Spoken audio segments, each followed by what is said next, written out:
गुजरात के बोटाद में एक सड़क पर मोटरसाइकिल पर सवार 3 लोग एक बस की चपेट में आ गए। हादसे के दौरान ये लोग बस को ओवरटेक करना चाहते थे, लेकिन इससे पहले कि वो बस के अगले हिस्से से टकराते हुए पहियों के सामने आ गए। इससे पहले उस सड़क से कई गाड़ियां गुजरती नजर आईं। तभी एक पीली बस आई, जिसकी बाईं ओर से गुजर रही एक मोटरसाइकिल उससे टकरा गई, जिसके बाद उस पर सवार 3 लोग बस के नीचे आ गए। ये टक्कर इतनी जोरदार थी कि मोटरसाइकिल घिसटते हुए कई मीटर आगे चली गई। हादसा होते ही बस फौरन रुक गई। इसके बाद उसके नीचे आए तीनों लोग एक एक कर बाहर निकल गए। इस हादसे में तीनों की जान बच गई।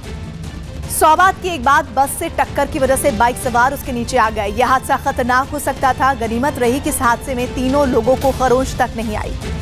असम में नागरिकता संशोधन बिल के विरोध में जबरदस्त प्रदर्शन किया गया। ये प्रदर्शन राज्य के अलग अलग इलाकों में पिछले कई दिनों से चल रहा है।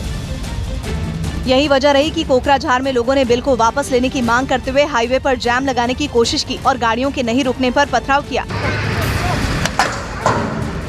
जबकि कुछ लोगों ने सड़कों पर टायर जलाकर विरोध जताया। इस बीच वहां मौजूद पुलिस वालों ने लोगों को समझाने की कोशिश की, लेकिन प्रदर्शन करने वालों ने पेट्रोल डालकर टायरों में लगी आग को और भड़का दिया।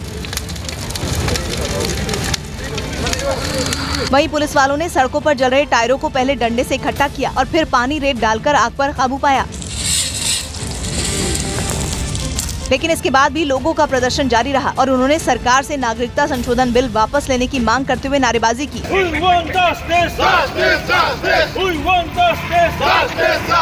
हालांकि कई जगहों पर प्रदर्शनकारियों ने पेड़ गिराकर भी अपना विरोध जताया, क्योंकि प्रदर्शन करने वालों ने दावा किया कि नागरिकता संशोधन बिल से असम के लोगों का अस्तित्व खतरे में पड़ जाएगा, जिसको लेकर कृषक मुक्ति संग्राम समिति नाम के संगठन ने असम बंद बुलाया और 70 संगठनों की अगुवाई कर रहे संगठन ने पीएम से नागरिकता संशोधन बिल वापस लेने की मांग की। सेंट्रल गवर्नमेंट सरकार आमी खुकिया दिसु जे आगुंतु दिनत आमार प्राप्यबिलाक पूरण करक आरु ए स्व जनगोष्ठीक एसटी दियातु बातिल करक, नबा आगुंतु दिनत आमी जंगी आंदोलन करिबोले बाध्य। प्रदर्शन करने वाले लोगों ने दावा किया कि बांग्लादेश, पाकिस्तान, अफगानिस्तान के गैर मुस्लिमों के आने से हालात बिगड़ेंगे। भारत सरकारक आमी बुझाई दिम যে এই আইনখন যদি বিধেয়কখন যদি লোকসভা যদি পাস হয় ইয়াৰ পৰিণাম কিন্তু অসমত ভয়ংকৰ হ'ব। प्रदर्शनकारियों ने धमकी दी कि अगर बिल वापस नहीं लिया गया तो पीएम को राज्य में नहीं घुसने दिया जाएगा। सौबात की एक बात, असम के लोग राज्य की डेमोग्राफी बदलने की आशंका से डरे हुए हैं। 31 दिसंबर 2014 से पहले भारत आने वाले लोगों को भारतीय नागरिकता मिली तो उनका अस्तित्व खतरे में पड़ने की आशंका है। यही डर उनका विरोध करने की वजह बन रहा है। पाकिस्तान में गुलाब जामुन का जलवा देखते हुए वहां की सरकार ने इसको राष्ट्रीय मिठाई का दर्जा देने का ऐलान किया। ये ऐलान पाकिस्तान सरकार ने अपने आधिकारिक ट्विटर अकाउंट पर किया। हालांकि पाकिस्तान की राष्ट्रीय मिठाई बनने के लिए गुलाब जामुन, जलेबी और बर्फी के बीच कड़ी टक्कर थी। पाकिस्तान सरकार ने अपने आधिकारिक ट्विटर अकाउंट पर राष्ट्रीय मिठाई घोषित करने के लिए तीनों मिठाइयों के बीच ऑनलाइन वोटिंग करवाई। ट्विटर पर कई इस वोटिंग में 15,196 लोगों ने शामिल होकर अपनी मौजूदगी दर्ज करवाई, जिसके बाद सबसे ज्यादा 47% वोट पाकर गुलाब जामुन पाकिस्तान की राष्ट्रीय मिठाई बन गई, जबकि जलेबी को 34% और बर्फी को सिर्फ 19% लोगों ने ही वोट किया। हालांकि सिर्फ 15,000 लोगों की राय के आधार पर गुलाब जामुन को राष्ट्रीय मिठाई का दर्जा देने का लोगों ने जमकर विरोध भी किया। दिल्ली में 32 करोड़ की हेरोइन पकड़ी गई। दिल्ली पुलिस ने करीब 32 करोड़ की हेरोइन के साथ 2 विदेशी नागरिकों को गिरफ्तार करने का दावा किया। मध्य प्रदेश सरकार में पीडब्ल्यूडी मंत्री सज्जन सिंह वर्मा ने विभाग की एक बैठक में भ्रष्टाचार में शामिल अधिकारियों की सूची मांगी। दिल्ली में खान मार्केट के पास एक बस ने 2 साइकिल सवार को टक्कर मार दी, जिससे एक की मौत हो गई। चीन ने सिचुआन प्रांत के सैटेलाइट लॉन्च सेंटर से लॉन्ग मार्च 3B रॉकेट के साथ एक संचार सैटेलाइट का सफल प्रक्षेपण किया। अमेरिका के अधिकारियों ने राष्ट्रपति ट्रंप के आदेश के बाद सीरिया से सैनिकों के उपकरणों की वापसी का दावा किया। चोट से जूझ रहे ब्रिटेन के पूर्व नंबर 1 टेनिस खिलाड़ी एंडी मर्रे ने विंबलडन के बाद संन्यास लेने की इच्छा जताई, लेकिन साथ में ये भी कहा कि ऑस्ट्रेलियन ओपन उनके करियर का आखिरी इवेंट हो सकता है। No idea when the pain was going to stop. I would like to stop playing. America की पुलिस ने यौन शोषण के आरोपों में घिरे पुर्तगाल के फुटबॉल खिलाड़ी क्रिस्टियानो रोनाल्डो से डीएनए सैंपल सौंपने का आदेश दिया। बैडमिंटन प्रीमियर लीग के एक मुकाबले में बेंगलुरु ने चेन्नई को 3-2 से हरा दिया। प्रयागराज में संगम के किनारे 50 करोड़ की लागत से बन रही लग्जरी टेंट सिटी बसाई गई है। इस टेंट सिटी में आने वाले लोगों को 5 स्टार होटल जैसी सुविधाएं देखने को मिलेगी। इंद्रप्रस्थम नाम की इस टेंट सिटी को संगम के पास गंगा के किनारे बनाया गया है और इसमें डीलक्स, सुपर डीलक्स समेत अलग अलग कैटेगरी के कई टेंट लगाए गए हैं। इस बार बसाई गई है इंद्रप्रस्थम टेंट सिटी, जहां पर संपन्न वर्ग NRI लोगों को खास ध्यान में रखकर तमाम सुविधाएं दी गई है। पूरी तरह से वाटरप्रूफ इन टेंट का इंटीरियर बेहद लग्जरी है, जिनके अंदर घुसते ही किसी को भी 5 सितारा होटल के कमरे का एहसास होता है। लिविंग एरिया यहाँ पर मिलेगा, जहाँ पर 5 लोगों की बैठने की जगह है, जहाँ पर आप अपनी शाम की चाय एंजॉय कर सकते हैं। टीवी लगा हुआ है, यानी कि फैमिली टाइम जब आप देना चाहें तो ये कमरा से इसकी शुरुआत होती है। टेंट के फर्श पर वुडन फ्लोरिंग के साथ ही बेडरूम में 2 लोगों के रहने के लिए पूरे इंतजाम किए गए हैं। इन टेंट के भीतर अटैच बाथरूम भी बनाया गया है। बेहद लग्जरी और महंगी टेंट सिटी को यूपी सरकार ने PPP मोड के तहत बनाया है और सरकार इसे कुंभ के लिए अपनी तरह का सबसे बड़ा प्रोजेक्ट बता रही है। कुंभ में आने वाले NRI लोगों और विदेशी सैलानियों के लिहाज से डिजाइन की गई इस टेंट सिटी के डीलक्स और सुपर डीलक्स टेंट में भी डबल बेड, सोफा और अटैच बाथरूम समेत सभी सुविधाओं का इंतजाम किया गया है। जो एमिनिटीज आपको एक 5 स्टार प्रॉपर्टी में मिलती है, सब कुछ हम आपको यहाँ प्रोवाइड कर रहे हैं। रूम सर्विस होगी आपकी, खाना आपको यहीं मिलेगा, आप रेस्टोरेंट में आना चाहते हैं आपको वहाँ मिलेगा, जैसी चीज आप चाहते हैं। यहाँ रुकने वाले श्रद्धालुओं के लिए वैदिक यज्ञशाला भी बनाई गई है, जहाँ वो वैदिक संस्कृति को समझने के साथ हवन कर सकेंगे। हालांकि इस टेंट सिटी में रुकने के लिए लोगों को अच्छी खासी कीमत भी चुकानी होगी। जानकारी के मुताबिक सुपर लग्जरी कैटेगरी के विला टेंट में एक रात बिताने के लिए करीब 32,000 रुपए खर्च करने होंगे, जबकि कुंभ के दौरान पड़ने वाले पर्वों और कुछ खास दिनों में इसका किराया बढ़ाकर 50,000 रोजाना तक किया जा सकता है। वहीं सुपर डीलक्स टेंट में एक रात रुकने का किराया करीब 16,000 रुपए रखा गया है, जबकि टेंट सिटी के सबसे सस्ते डीलक्स टेंट में एक रात बिताने के लिए 12,000 रुपए खर्च करने पड़ सकते हैं। सुविधाओं के साथ साथ इस 5 स्टार टेंट सिटी में अलग अलग थीम वाले 4 5 स्टार रेस्टोरेंट भी बनाए गए हैं, जहां बिना प्याज, लहसुन और कम मसाले वाला खाना आपको मिलेगा। इनके अलावा टेंट सिटी में योगा और मेडिटेशन सेंटर भी बनाए गए हैं। सौभाग्य की एक बात, यूपी सरकार कुंभ को सफल बनाने का कोई मौका नहीं छोड़ना चाहती है। इस सुपर लग्जरी टेंट सिटी के जरिए सरकार उस वर्ग को कुंभ में लाना चाहती है जो सुविधाओं की कमी की वजह से कुंभ में आने से हिचकते। सौभाग्य की एक बात, मैच फिक्सिंग के आरोप में पकड़े गए ज्यादातर खिलाड़ी नेशनल टूर्नामेंट के बताए गए। हालांकि फिक्सिंग का ये तार बड़े मैचों से भी जुड़ा हो सकता है, जिससे जांच के बाद ही पर्दा उठ सकता है।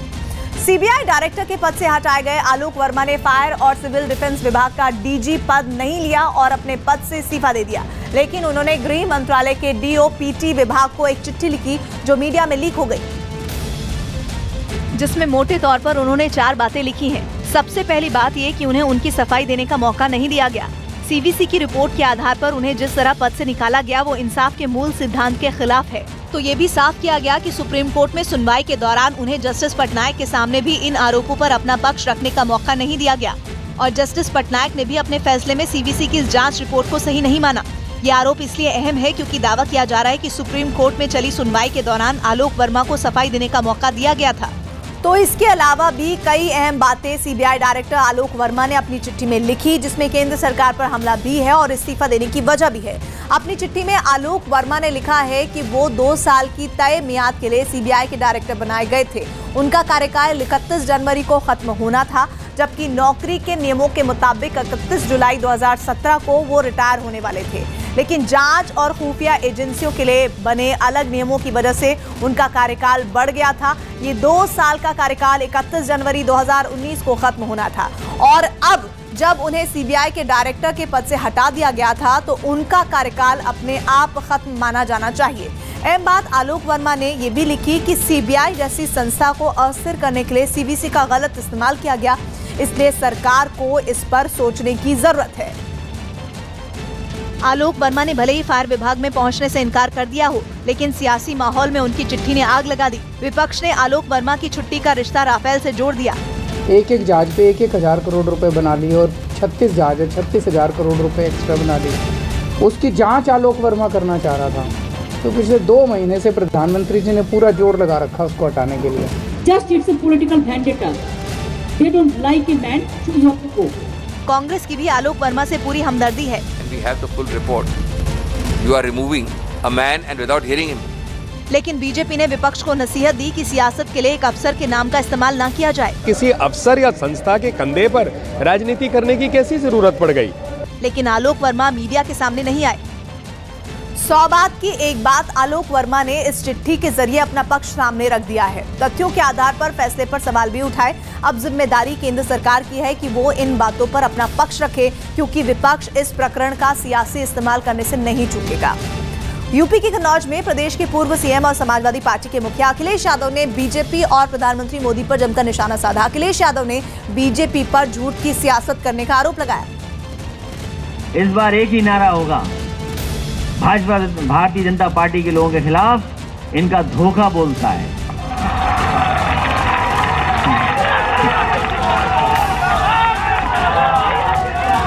भाजपाइयों का धोखा बोलता है।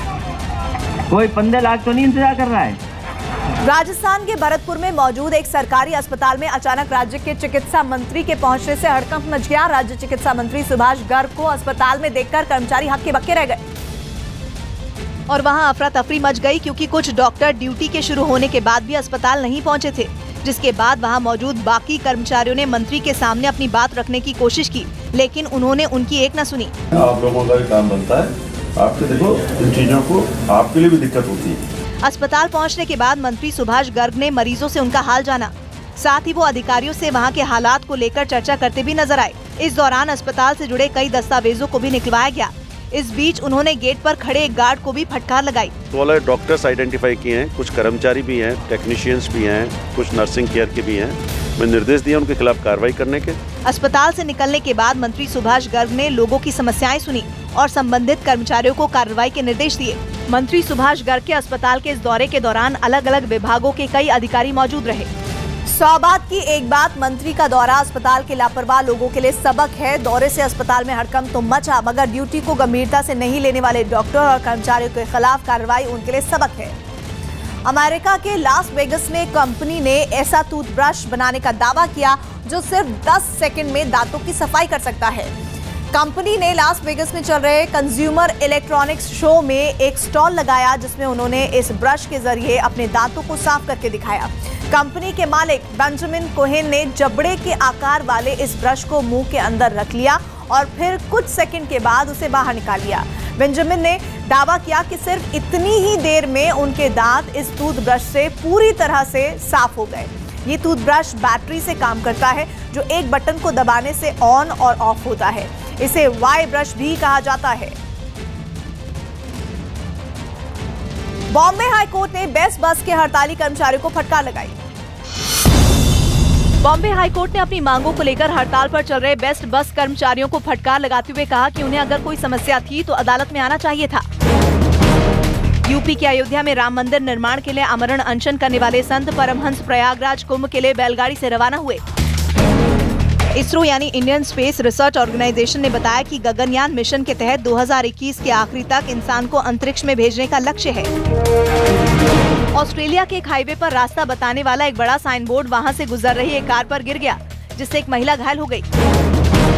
चीन में कारों की मांग में कमी आने और ब्रिटेन के यूरोपीय संघ से अलग न होने की वजह से जैगुआर कंपनी ने 4,500 कर्मचारियों की छटनी का ऐलान कर दिया। औद्योगिक उत्पादन 17 महीने के सबसे निचले स्तर पर पहुंचकर नवंबर में केवल 0.5% दर्ज किया गया। राजस्थान की पूर्व सीएम वसुंधरा राजे को बीजेपी का उपाध्यक्ष बनाए जाने के बाद विधानसभा में नेता प्रतिपक्ष के लिए नए चेहरे की तलाश तेज हो गई। मुंबई पुलिस ने गैंगस्टर गुरु साटम के करीबी कृष्ण कुमार नायर उर्फ केविन को गिरफ्तार करने का दावा किया। आंध्र प्रदेश सरकार ने बुजुर्गों को मिलने वाली पेंशन की राशि 1,000 से बढ़ाकर 2,000 कर दी। अगुस्ता मामले में आरोपी क्रिश्चियन मिशेल को भारत में ब्रिटिश उच्चायोग से काउंसलर एक्सेस मिलने के बाद कुछ अधिकारियों ने उससे मुलाकात की। पूर्व क्रिकेटर राहुल द्रविड़ को उनके 46वें जन्मदिन पर प्रशंसकों ने बधाई दी। मेजबान ऑस्ट्रेलिया के खिलाफ शनिवार से शुरू हो रही वनडे सीरीज से पहले टीम इंडिया ने अभ्यास किया। बैडमिंटन प्रीमियर लीग में शनिवार को हैदराबाद हंटर्स और मुंबई रॉकेट्स के बीच दूसरा सेमीफाइनल मुकाबला खेला जाएगा। दिल्ली के रामलीला मैदान में बीजेपी के राष्ट्रीय अधिवेशन के पहले ही दिन राम मंदिर की गूंज सुनाई दी। पार्टी अध्यक्ष अमित शाह के भाषण के दौरान ही कार्यकर्ता जय श्री राम के नारे लगाने लगे, जिसके चलते अमित शाह को अपना भाषण बीच में ही रोकना पड़ा।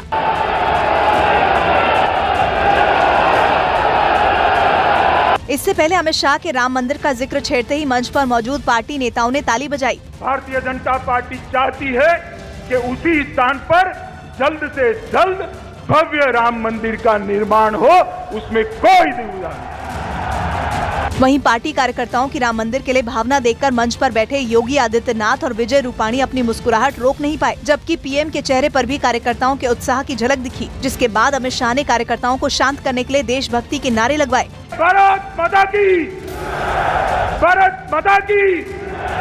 अमित शाह ने कांग्रेस पर निशाना साधते हुए एक बार फिर राम मंदिर निर्माण का वादा पूरा करने की बात दोहराई। संवैधानिक रूप से राम मंदिर का निर्माण होगा, मगर कांग्रेस पार्टी अंदर रोड अटकाने का एक भी मौका जाने नहीं देती। हालांकि पीएम मंदिर निर्माण का मुद्दा पूरी तरह अदालत पर छोड़ चुके हैं।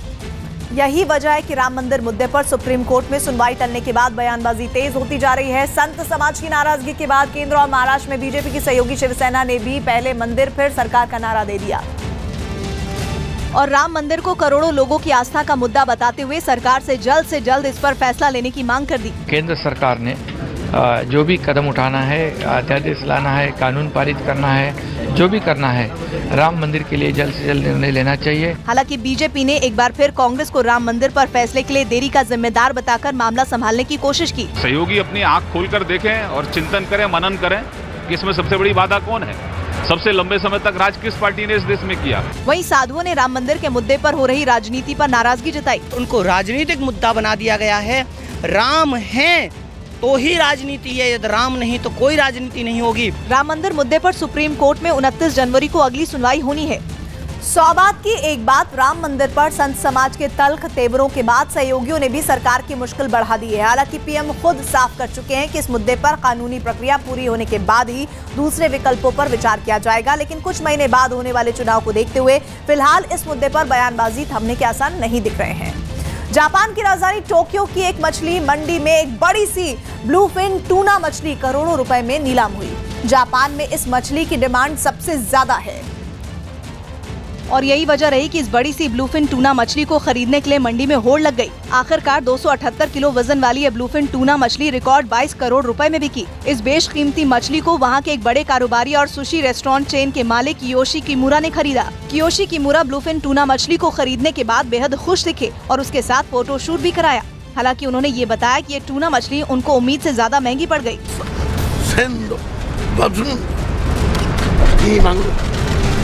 खरीदने के बाद 278 किलो की टूना मछली को उठाना आसान नहीं था, इसलिए उसे मंडी से बाहर निकालने के लिए मशीन की मदद ली गई, जिसके बाद टूना को उठाकर एक ट्रॉली में रखा गया, जिसके बाद इस मछली को कियोशी किमुरा के रेस्टोरेंट तक पहुंचाया गया। जानकारी के मुताबिक समुद्र में मुश्किल से पाई जाने वाली ये ब्लूफिन टूना जापान के उत्तरी तट से पकड़ी गई थी। खारे पानी में पाई जाने वाली इस प्रजाति की टूना मछली के लुप्त होने का खतरा मंडराता रहा है। ब्लूफिन टूना को जापान में बाकी प्रजातियों की टूना मछली से ज्यादा पसंद किया जाता है। माना तो ये भी जाता है कि ये मछली न सिर्फ स्वाद में बेहतर है बल्कि स्वास्थ्य के लिए भी अच्छी मानी जाती है। जानकारों के मुताबिक दिल से जुड़ी बीमारियों और वजन घटाने में भी ब्लूफिन टूना फायदेमंद है। प्रयागराज के कुंभ में शामिल होने पहुंचे श्री पंचायती अखाड़ा बड़ा उदासीन की पेशवाई शाही अंदाज में निकाली गई। पेशवाई में सबसे आगे कुछ लोग नगाड़े और बीन की धुन पर नाचते दिखे, जबकि उनके पीछे अखाड़े के साधु संतों की टोली थी जो पैदल चलते हुए कुंभ क्षेत्र में पहुंची। उनके पीछे अखाड़े की वो ध्वजाएं निकाली गईं जो उनके गुरुओं की बताई गई थी। साथ ही ध्वजाओं के बाद कुछ गाड़ियां निकली जिनमें आगे साधु बैठे थे, जबकि उनके पीछे भगवान की बड़ी प्रतिमाएं रखी थी। इस पेशवाई में बड़ा उदासीन अखाड़े से जुड़े देश भर से आए साधु संत शामिल हुए। ऑस्ट्रिया में बीते कुछ दिनों से हो रही बर्फबारी ने कई इलाकों में भारी तबाही मचाई हुई है। इस बर्फबारी की चपेट में आने से 16 साल के एक लड़के समेत 14 लोगों की मौत हो गई, जबकि कुछ इलाकों में कुछ लोगों के अलावा जानवर भी बर्फ में फंस गए। ऐसे ही बर्फ से ढके एक इलाके में एक सांभर को बचाव दल ने बर्फ से बाहर निकाला। बीते कुछ दिन से हो रही इस बर्फबारी ने कई इलाकों में यातायात रोक दिया। लोगों के मकान और उनकी गाड़ियां पूरी तरह बर्फ में ढके नजर आए। भारी बर्फबारी की वजह से कुछ इलाकों में इमरजेंसी भी लगानी पड़ी। जिन सड़कों पर बर्फ की मोटी परतें थी वहाँ बचाव दल के सदस्यों ने मशीन की मदद से आने जाने का रास्ता बनाया। लोगों के मकानों के ऊपर भी बर्फ की मोटी परत जम गई, जिसे उन्होंने खुद हटाने की कोशिश की। ऐसी एक मकान से वजन ज्यादा होने की वजह से बर्फ टूटकर जमीन पर गिरती दिखी। इन लोगों के लिए केवल बर्फबारी ही नहीं बल्कि तूफान और खराब मौसम भी भारी मुसीबत बनकर आया, जिसकी वजह से करीब 2000 लोग कई जगहों पर फंसे बताए गए। बर्फबारी का सबसे ज्यादा असर ट्रैफिक पर पड़ा। जिसकी वजह से सड़कों के किनारे कुछ गाड़ियां बर्फीले तूफान के बाद खराब हालत में खड़ी नजर आईं। जिन सड़कों पर कम बर्फ जमी थी वहां कारें रेंगती नजर आईं। कुछ लोगों ने अपनी गाड़ी सड़क पर ही खड़ी कर दी और उसके पहियों में जंजीर लगा दी, जबकि कुछ सड़कों को बंद करके वहां न जाने का बोर्ड लगा दिया गया। इस बर्फबारी का असर विमानों की उड़ान पर भी पड़ा। वहां के एयरपोर्ट के रनवे पर बर्फ जमने की वजह से कई विमान खड़े दिखे। कुछ विमानों की उड़ान भी रद्द कर दी गई। इस बर्फबारी की वजह से फंसे लोगों में कई पर्यटक भी बताए गए। हालांकि उन पर्यटकों ने बर्फबारी के बीच स्कीइंग की, जबकि सोशल मीडिया पर साझा किए गए एक वीडियो में कुछ पर्यटक बर्फ के ढेर पर बिना शर्ट के ही कूदते नजर आए। इन लोगों ने बर्फ पर जमकर मस्ती की। सौगात की एक बात, ऑस्ट्रिया में बर्फबारी की वजह से लोगों को भारी परेशानी झेलनी पड़ रही है। मौसम विभाग का दावा है कि आने वाले कुछ और दिनों तक वहां भारी बर्फबारी होगी, जिससे लोगों की मुसीबत और बढ़ सकती है। सीबीआई के स्पेशल डायरेक्टर राकेश अस्थाना और डीएसपी देवेंद्र कुमार को दिल्ली हाई कोर्ट से करारा झटका लगा। इन दोनों के खिलाफ सीबीआई के पूर्व डायरेक्टर आलोक वर्मा ने भ्रष्टाचार के मामले में केस दर्ज कराने का आदेश दिया था, जिसे रद्द करने की मांग वाली याचिका को हाई कोर्ट ने खारिज कर दिया। कोर्ट के आदेश के मुताबिक राकेश अस्थाना और डीएसपी देवेंद्र कुमार के खिलाफ एफआईआर में दर्ज आरोप गंभीर हैं, लिहाजा उनकी जांच होनी चाहिए। कोर्ट ने सीबीआई के अस्थाना और देवेंद्र कुमार के खिलाफ 10 हफ्ते में जांच पूरी करने का आदेश भी दिया। इसके साथ ही हाईकोर्ट ने राकेश अस्थाना की गिरफ्तारी पर लगी रोक को भी हटा दिया, जिससे अब सीबीआई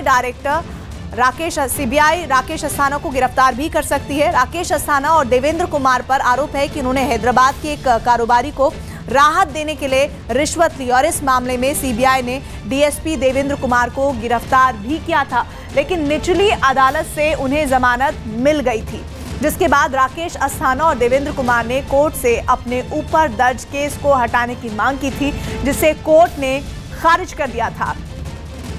दिल्ली में 25 नए स्किल डेवलपमेंट सेंटर खोले जाएंगे। दिल्ली सरकार ने राजधानी में 25 नए स्किल डेवलपमेंट सेंटर खोलने की बात कही।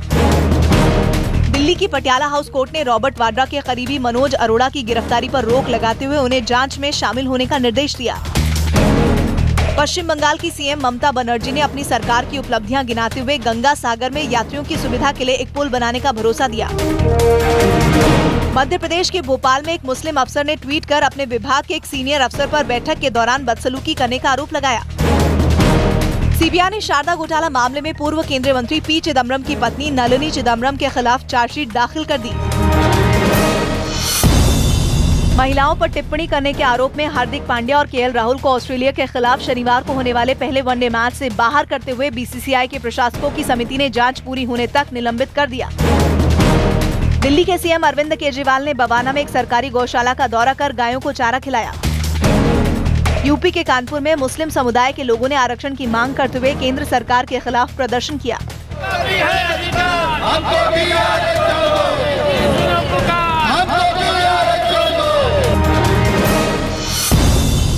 मेजबान न्यूजीलैंड ने पहले और आखिरी T20 मैच में श्रीलंका को 35 रनों से हरा दिया।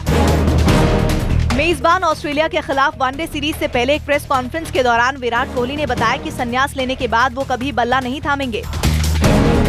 टाइगर श्रॉफ ने ऋतिक रोशन के गाने पर डांस करते हुए उनको 45वें जन्मदिन की बधाई दी।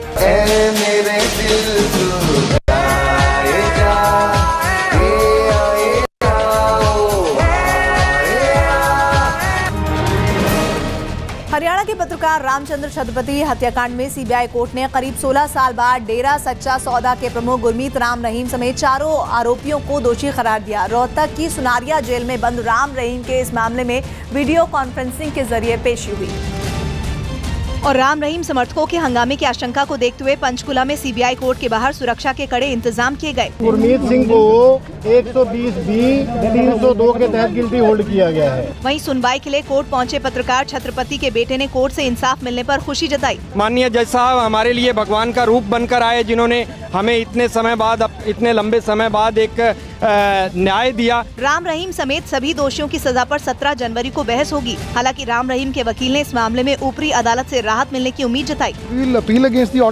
पंचकुला ही नहीं, सुनवाई के दौरान रोहतक में सुनारिया जेल के बाहर भी सुरक्षा के कड़े इंतजाम नजर आए और जेल के आसपास के इलाकों पर ड्रोन कैमरे से नजर रखी गई। सौगात की एक बात, पत्रकार छत्रपति हत्याकांड में सीबीआई की विशेष अदालत का फैसला पीड़ित परिवार के लिए बड़ी राहत देने वाला है। इससे दूसरे लोगों का भी कानून पर भरोसा बढ़ेगा। फैसले से एक बार फिर साफ हो गया कि डेरे की आड़ में राम रहीम आपराधिक घटनाओं में शामिल था। दुबई में भारतीयों के बीच पहुंचे कांग्रेस अध्यक्ष राहुल गांधी के भाषण से साफ हो गया कि इस दौरे का मकसद 2019 का चुनाव है।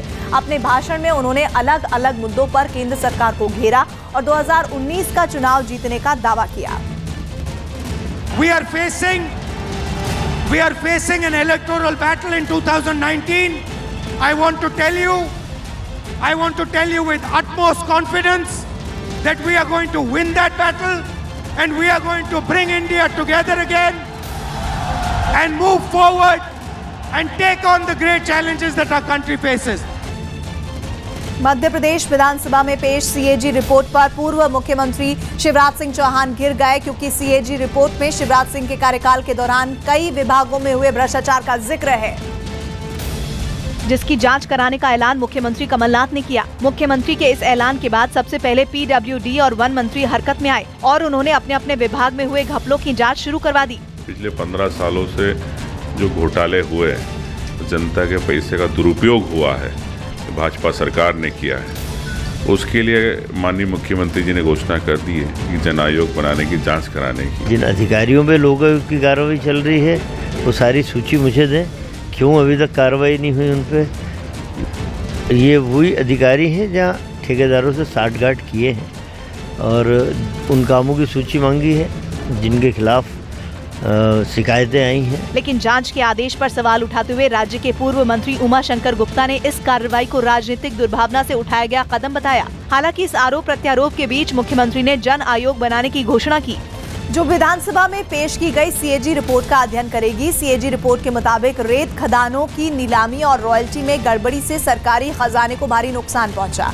वहीं बकाया वाटर टैक्स और आबकारी नीति में खामियों की वजह से भी सरकारी खजाने को करोड़ों का नुकसान हुआ। इतना ही नहीं, उद्योगों पर दरिया दिली की वजह से 500 करोड़ से ज्यादा का नुकसान का जिक्र कैग की रिपोर्ट में है। पेज परियोजनाओं में करीब 376 करोड़, जबकि निगमों और मंडलों में 1224 करोड़ के नुकसान की भी बात है। सीएजी रिपोर्ट में ये बातें शामिल हैं। तो वहीं आदिवासी छात्रों के नाम पर भी करीब 147 करोड़ की गड़बड़ी की गई। इसके अलावा सार्वजनिक उपक्रमों में गड़बड़ी और विदेश यात्राओं से भी सरकारी खजाने को भारी नुकसान होने की जानकारी है। 100 बात की एक बात, सीएजी रिपोर्ट ने कमलनाथ सरकार को पिछली सरकार पर शिकंजा कसने का मौका दे दिया है। जांच एक बार फिर शुरू हुई तो लोकसभा चुनाव तक इस पर जमकर राजनीति होना लाजमी है। नोबेल पुरस्कार विजेता सर रिचर्ड रॉबर्ट्स को Dhirubhai Ambani life time achievement award से नवाजा गया, जिसके लिए मुंबई के इंस्टीट्यूट ऑफ केमिकल टेक्नोलॉजी में एक कार्यक्रम रखा गया था। 1993 में फिजियोलॉजी का नोबेल पुरस्कार जीतने वाले सर रिचर्ड रॉबर्ट्स ने इस मौके पर कॉलेज के छात्रों से भी बातचीत की। रिचर्ड रॉबर्ट्स को खास तौर पर डीएनए से जुड़ी उनकी रिसर्च के लिए जाना जाता है। उन्हें साइंस के क्षेत्र में उनके योगदान के लिए रिलायंस इंडस्ट्रीज लिमिटेड के वाइस प्रेसिडेंट डॉक्टर विजय हब्बू ने Dhirubhai Ambani life time achievement award से सम्मानित किया। जापान ने 2020 ओलंपिक्स में दुनिया भर से आने वाले पर्यटकों के लिए एक रोबोट लॉन्च किया है। बोलने वाला ये रोबोट उन पर्यटकों को दिशा बताएगा और पूछे जाने पर टोक्यो के बारे में जानकारी देगा। इस रोबोट का नाम एरिसा रखा गया है और उसे एक लड़की की तरह कपड़े पहनाए गए हैं। जापान में 2020 में होने वाले ओलंपिक्स में लाखों लोगों के आने की उम्मीद जताई गई, जिन्हें बेहतर सुविधा देने के मकसद से इस रोबोट को लॉन्च किया गया।